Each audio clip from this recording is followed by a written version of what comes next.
আসসালামু আলাইকুম সুপ্রিয় শিক্ষার্থীবৃন্দ। আজকে আমরা আলোচনা করব হচ্ছে নবম দশম শ্রেণী এবং এসএসসি পরীক্ষার্থীদের জন্য রাইট ফ্রম ভার্ব। এটা বোর্ড কোশ্চেন বিগত সালে আসছে, যেমন ঢাকা বোর্ড 2024 আসছে, সরি রাজশাহী বোর্ড 2024, বরিশাল 2024 এবং 23, বরিশাল 2023 আসছে। তো আমরা প্রথমত এই কিছু রাইট ফ্রম ভার্ব দেওয়া আছে, এগুলো বাংলা করব, তারপরে আমরা লাইন বাই লাইন নেব এবং ব্যাখ্যা করব। উত্তরপত্র তো দেয়া আছে, বই দেয়া আছে না, সবই তো দেয়া আছে। তারপরেও টিচার লাগে কেন? টিচার হচ্ছে ব্যাখ্যা করে, তারপর হচ্ছে টিচার মোটিভেট করে, টিচার সঠিকভাবে বোঝায় দেয়, এক্সপ্লেন করে, এই জন্য টিচার দরকার, তাই না? তো আমরা ইউটিউবে যেহেতু আসছি, সময় খরচ করতেছি, যদি আমরা কিছু শিখতে না পারি তাহলে তো লাভ নেই। তো কথা না বাড়িয়ে আমরা শুরু করি। দেখি মেক, মেক মানে তৈরি করা, সবাই জানি। তারপর হচ্ছে কিল, হত্যা করা, থ্রো, নিক্ষেপ করা, সি, দেখা, এনশিওর, নিশ্চিত করা, অরিজিনেট, উৎপাদন করা বা উৎপন্ন করা, ওয়ার্ক, কাজ করা, লিভ, বাস করা, বি হচ্ছে হওয়া, এই বি মানে প্রেজেন্টে am is R, পাস্টে was R, R have হচ্ছে মানে হ্যাভ, হ্যাভ ভার্ব মানে হ্যাভ মানে থাকা। আচ্ছা দেখি, তো এখানে ওরা দিচ্ছে, আমরা সরাসরি যেহেতু বললাম যে ব্যাখ্যা করা দরকার, উত্তর তো সব জায়গায় পাবো, কিন্তু এই উত্তর দেখে আমরা ব্যাখ্যা করে দেবো, যেহেতু সময় অল্প সময় বেশি শিখতে চাচ্ছি, এই জন্য আমরা নিচে উত্তর করে রাখছি। দেখো, river generally originate from the mountain or lake. আচ্ছা আসি তো এখানে আমাদের এই অরিজিনেট ভার্ব, আসলে অরিজিনেট ভার্ব তো দিলাম, উত্তরও দেয়া আছে ধরো, কিন্তু কেন দিলাম এইটা হলো প্রশ্ন। তাই আমাদের সাবজেক্ট কে? অরিজিনেট। আচ্ছা কিভাবে সরি রিভার, ভার্বকে প্রশ্ন করি। নদী উৎপন্ন হয়, সাধারণত উৎপন্ন হয়, কি উৎপন্ন হয়? নদীগুলো। তাহলে এই যে নদীগুলো প্লুরাল আছে, তাহলে অরিজিনেট হবে কেন? নদীগুলো অরিজিনেট হবে, এস হবে না। তাহলে নদীগুলো কি হয়? অরিজিনেট হয়। নদীগুলো হচ্ছে অরিজিনেট, মানে এস দিব না, কেন সেটা আসলো। তো রিভার্স থার্ড পারসন প্লুরালে আছে, থার্ড পারসন, তারপরে কি আছে? বহুবচন আছে। তো থার্ড পারসন বহুবচন থাকলে ভার্বের শেষে এস বা এস কি দেওয়া লাগে প্রেজেন্ট ইনডিফিনিটে? না। তাহলে রিভার্স জেনারেলি অরিজিনেট, এটা মূলত উৎপন্ন হয় ফ্রম এ মাউন্টেন, একটা পাহাড় থেকে, অর অথবা এ লেক, একটা লেক থেকে। পরের বাক্য দেখি, দে আর, আচ্ছা আমরা একটু বোঝার চেষ্টা করি। দে আর ভেরি মাচ ইম্পর্টেন্ট, তারা খুবই গুরুত্বপূর্ণ, ফর আওয়ার এক্সিস্টেন্স, আমাদের টিকে থাকার জন্য, অ্যান্ড ইকোনমি, এবং আমাদের অর্থনীতির জন্য। তাহলে তারা খুবই গুরুত্বপূর্ণ, আমাদের ইকোনমি, আমাদের এক্সিস্টেন্স মানে আমাদের অস্তিত্ব, আমাদের অর্থনীতি, এটার সাথে এতপরিতভাবে জড়িত, মানে অনেক গুরুত্বপূর্ণ নদী আমাদের। তো এই জায়গায় আমাদের আর দিছি। আচ্ছা আর কেন দিলাম? কারণ হইল সাবজেক্টকে তাহলে দে। আচ্ছা অন্য কিছু হইতে পারতো, তাহলে দে হচ্ছে সাবজেক্ট, দে হচ্ছে কি সাবজেক্ট, দে যেহেতু সাবজেক্ট, তাহলে সেক্ষেত্রে দে হলো প্লুরাল, থার্ড পারসন প্লুরাল, তাহলে ভার্ব প্লুরাল দেওয়া লাগবে। আমাদের একটা নিয়ম আছে যে সাবজেক্ট প্লুরাল, ভার্ব প্লুরাল। তাহলে দে আর ভেরি ইম্পর্টেন্ট, তারা খুবই গুরুত্বপূর্ণ, ফর আওয়ার এক্সিস্টেন্স, আমাদের অস্তিত্বের জন্য, ফর আওয়ার ইকোনমি, এবং আমাদের অর্থনীতির জন্য। বাট কিন্তু, আনফরচুনেটলি দুর্ভাগ্যবশত, এর adverb, we are killing, we are killing our rivers, আমরা আমাদের নদীতে কি করতেছি? কিলিং করতেছি। আচ্ছা, choking it with toxic wastage from dyeing and textile factor. আচ্ছা তো এইখানে উই আর কিলিং, এই যে কিল আইনজি করা হয়েছে, কেন করা হয়েছে? কারণ হচ্ছে এই উই হচ্ছে সাবজেক্ট, এবং উইর সাথে ভার্ব আছে, উইর সাথে কি আছে?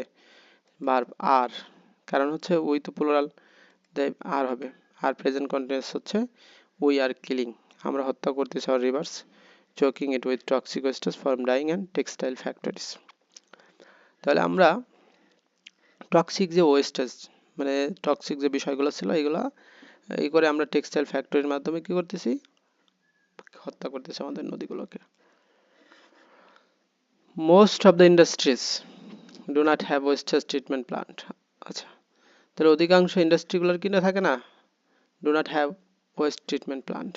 তো এই যে দেখো, এই যে মোস্ট অফ ইন্ডাস্ট্রিজ, এই most of industries, industry most হচ্ছে প্লুরাল আছে, মোস্ট অফ ইন্ডাস্ট্রি অধিকাংশ ইন্ডাস্ট্রিগুলার ডু নট হ্যাভ, তো ডাজ নট হ্যাভও দিতে পারতাম, কেন ডু নট দিলাম, কারণ মোস্ট অফ ইন্ডাস্ট্রিজ তো প্লুরাল, তাহলে এই জন্য ডু নট হ্যাভ, তাদের থাকে না। মূলত অর্থ দেখে বোঝা যাচ্ছে ওয়েস্ট ট্রিটমেন্ট প্লান্ট, যে বজ্র নিষ্কাশন যে প্লান্ট রয়েছে সবগুলোর কাছে না, তাহলে বেশিরভাগই ওয়েস্ট ইন্ডাস্ট্রি নাই। These kinds of industries are seen releasing untreated waste directly and making water polluted. আচ্ছা, তো আমরা এই লাইনটা একটু যদি দেখি, these kinds of industries are, তাহলে এখানে আমাদের এই যে these kinds of industries, এই যে kinds প্রকার, এই শ্রেণীর these kind of industries, এই শ্রেণীর কি রয়েছে, industries are seen, এগুলোকে দেখা যাচ্ছে, প্যাসিভে করা আছে, এগুলো অ্যাক্টিভে না প্যাসিভে আছে, এগুলো হচ্ছে প্যাসিভে আছে। তো প্যাসিভে কিভাবে, তো একা তো আর এই কাইন্ডস মানে এই প্রকারের যে ইন্ডাস্ট্রিজ, এই যে এই বিষয়গুলো যে দেখা যাইতেছে কি রিলিজ করতে দেখা যাইতেছে আনট্রিটেড লিকুইড ওয়েস্ট ডিক্লি সরাসরি, অ্যান্ড মেকিং ওয়াটার পলিউটেড, এবং পানিকে কি করছে, দূষিত করতেছে। তো আমরা এই যে দেখলাম এটা হচ্ছে সিম্পল সেন্টেন্স, তো যেহেতু এই যে মেকিং আইনজি যোগ করা হয়েছে, কারণ হলো সিম্পল সেন্টেন্সে তো একটা সাবজেক্ট একটা ভার্ব থাকে, তো এখানে একাধিক ভার্ব আছে, তো সেক্ষেত্রে এটা আইনজি যোগ করা হয়েছে। আচ্ছা, আর আনকনসিয়াস পিপল, আমাদের অসচেতন লোকজন, অলসো গ্রো থ্রো নিক্ষেপ করে ডিফারেন্ট কাইন্ড অফ ওয়েস্ট, বিভিন্ন ধরনের ম্যাটেরিয়াল ইনটু দ্য রিভার্স, নদীতে ডিরেক্টলি সরাসরি, আমাদের যারা আনকাইন্ড লোক আছে, তারা আনকনসিয়াস পিপল আছে, তারা সরাসরি নিক্ষেপ করে। তো এখন এই যে পিপল হচ্ছে কি সাবজেক্ট, আর থ্রো হচ্ছে ভার্ব, থ্রোটা কি হচ্ছে ভার্ব, তাহলে যেহেতু থ্রো ভার্ব, তাহলে এখানে আমাদের বুঝতে হবে যে পিপল কোন পার্সন, থার্ড পার্সন প্লুরাল, এই জন্য কিন্তু ভার্বের শেষে এস ওয়াইস যোগ করা লাগে নাই, প্রেজেন্ট ইনডিফিনিট টেন্স ছিল। তাহলে পিপল অলসো থ্রো, লোকজন নিক্ষেপ করে, different kinds of waste material, বিভিন্ন ধরনের বজ্র পদার্থ, ইনটু দ্য রিভার্স, নদীতে ডিরেক্টলি সরাসরি। তাহলে যারা আনকনসিয়াস পিপল, তাহলে পিপল থ্রো, লোকজন নিক্ষেপ করে different in the different materials into the rivers, নদীতে। সো সুতরাং to keep in existence fishes, মাছের অস্তিত্ব রক্ষা করতে, অ্যান্ড আদার স্পেসিস, বিভিন্ন প্রজাতির, living in the water is impossible, অসম্ভব। আচ্ছা, এই যে আমাদের ভার্ব হচ্ছে কি ইজ, আর সাবজেক্ট হচ্ছে এই যে the existence, to keep the existence, to keep existence, এই যে এটা হচ্ছে সাবজেক্ট। তো এই যে টু কিপ এক্সিস্টেন্স মানে অস্তিত্ব রক্ষা করা, ইজ ইম্পসিবল অসম্ভব। এখন কাদের অস্তিত্ব, দ্য অফ ফিশেস মাছের, অ্যান্ড আদার স্পেসিস অন্য প্রজাতির।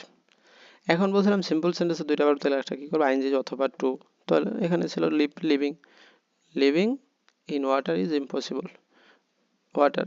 আচ্ছা, ইট ইজ হাই টাইম, এটা উপযুক্ত সময়, the government and unconscious people work together to save rivers. আচ্ছা, তো it is high time the government and unconscious people work together to save rivers, এই পর্যন্ত। তো এইখানে এই বাক্যটার দিকে একটু তাকাই, ইট ইজ হাই টাইম, এটা উপযুক্ত সময়, the government and the unconscious এবং কনসিয়াস পিপল, তো এখানে যে ইট ইজ হাই টাইমের পরে নিয়ম আছে যে ইট ইজ হাই টাইমের পরে কি আসবে, ভার্বের পাস্ট ফর্ম যাবে। তাহলে এখন ইট ইজ হাই টাইম, এরপরে সাবজেক্ট আছে, সাবজেক্ট হচ্ছে কি the government and the conscious people, এইটা হলো সাবজেক্ট। তো সাবজেক্ট থাকলে ইট ইজ হাই টাইমের যদি সাবজেক্ট থাকে তাহলে পাস্ট ইন্টেন্স করবো, আর যদি না থাকতো তাহলে টু যোগ ভার্ব দিতাম, তাহলে ওয়ার্ক হবে।